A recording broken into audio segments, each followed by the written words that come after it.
Hey everybody, welcome back. This week, I want to go through some interesting information that came out in a study recently about content creators, content entrepreneurs.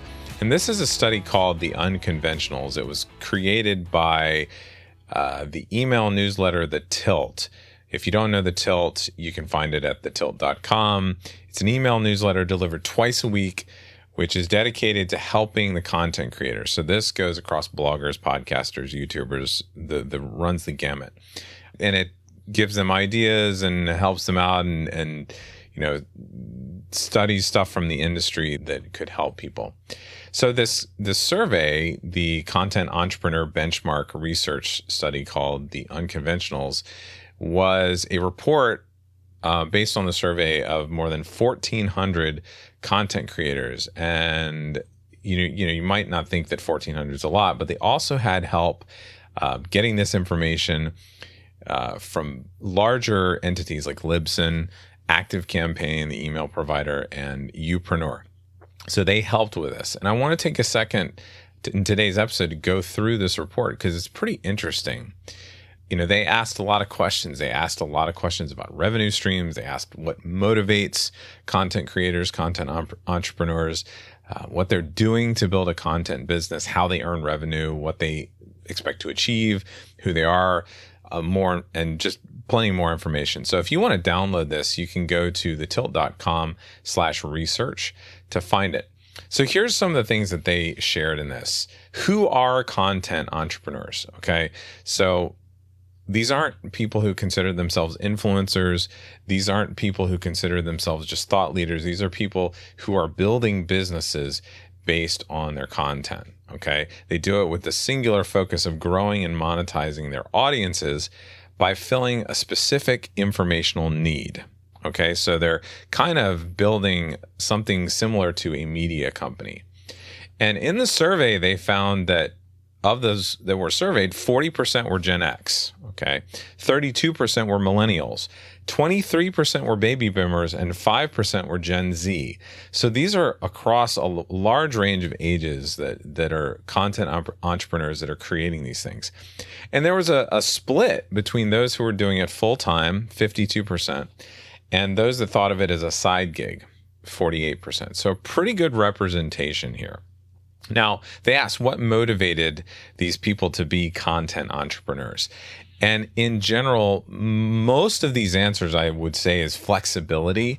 Okay, so a lot of them like independence, 78%, pursuing their passion, 73%, flexible work hours, 69%, enjoying your work hours, 60%, earning more than a traditional job, 43%, choosing where you live, 43%, more time with family, 42%. So a lot of it was based on flexibility, which is something we hear a lot here. One of the other interesting answers was people wanting to challenge themselves, 59% go into this. So that is up there as well. But again, a lot of it came down to flexibility, so independence, things like that.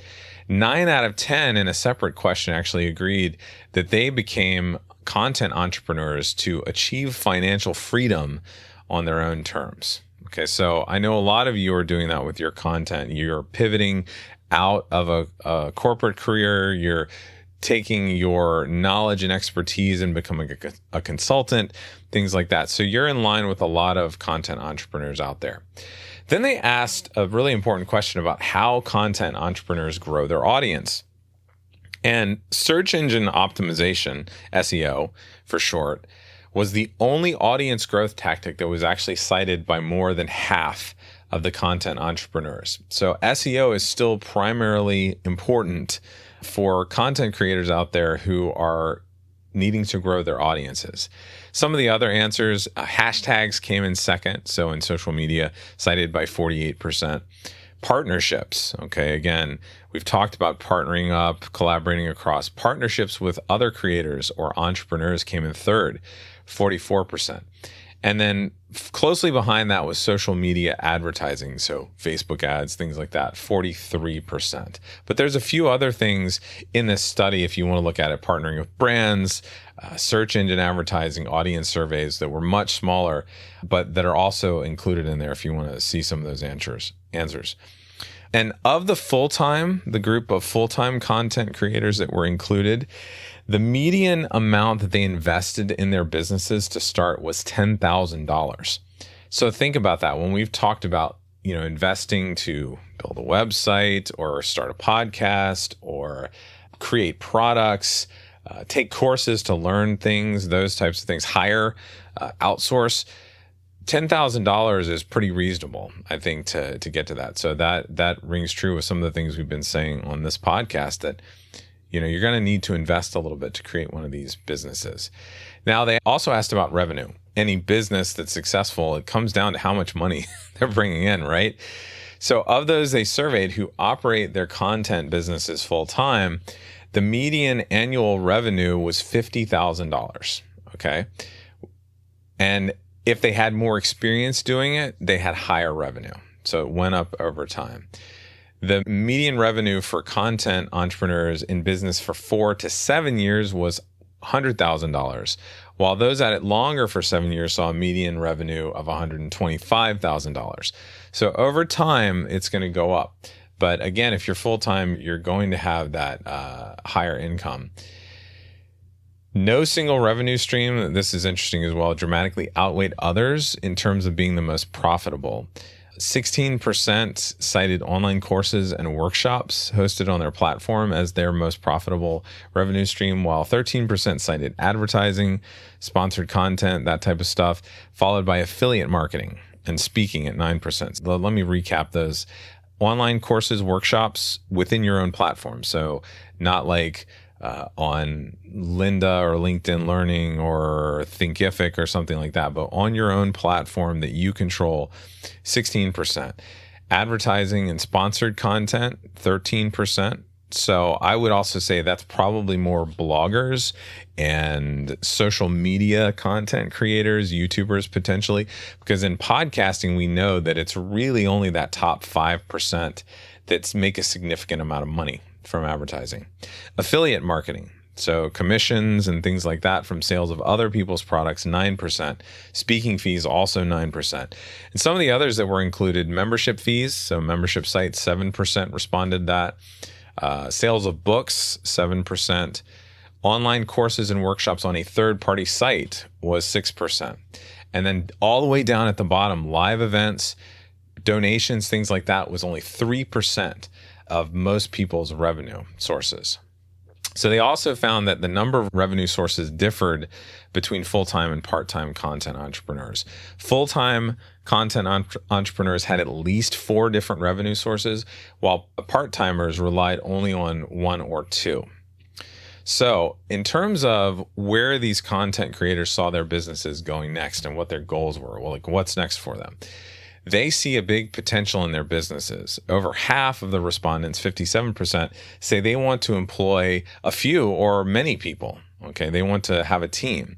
36% indicating they want to be solopreneurs. Okay, so over half think they're going to need a team. And I would agree. This is like how I built my business and outsourced a lot of things and had hired contractors to help out. And then again, only 6% intended to keep this as a hobby. 57% want a team, 36% were going to stay solopreneurs, 6% just want to keep it as like a side hustle or a hobby. And finally, one of the interesting points that they mentioned in this study was that one of the challenges about being a content entrepreneur, so basing your business on your content, was that the owner, the entrepreneur, whoever, acts as the personality of the business. So this is the idea of, the personal brand is you.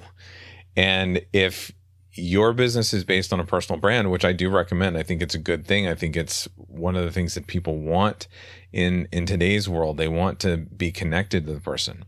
But the problem is that they felt it would be more difficult to step away from the business. So only 13% of content entrepreneurs here surveyed say they actually have an eventual plan to sell their business. So for a lot of content entrepreneurs, this is something that they're doing because they love it. They want the flexibility. And so they plan to stick with it. They don't have an exit strategy. They're not going to sell it in 5 or 6 years necessarily. They're still going to be the face of the business. Now, I would say that to most of them, there are ways to find team members that can help you build the business, keep it going with you remaining the face and maybe focusing on one little portion of the business, which maybe is the creation of the content. Like we talked about several episodes ago in outsourcing and thinking of what things can I outsource easily, what can I train someone else to do, and what stuff do I have to do? Well, content is probably one of those things that if you're doing a podcast or you're doing a YouTube channel or something like that, you're going to be the one creating the content because it's your face, it's your voice. Now, you might be able to have somebody write blogs for you. Like with our clients, we repurpose their podcast episodes into blog posts sometimes and write several blog posts from one podcast episode. If you're doing that, you could probably find somebody to write those. But if you're recording a podcast, doing video, it needs to be you. So I really thought this was an interesting study. I liked a lot of the answers. I liked a lot of the information that they got. So please take a chance to check it out. Again, you can find it if you go to thetilt.com/research. And go ahead and subscribe to their email newsletter as well. It's pretty great. And so I hope this information was helpful for you. I will be back with you next week. And I'm just looking at my schedule here to give you an idea of what we'll be talking about.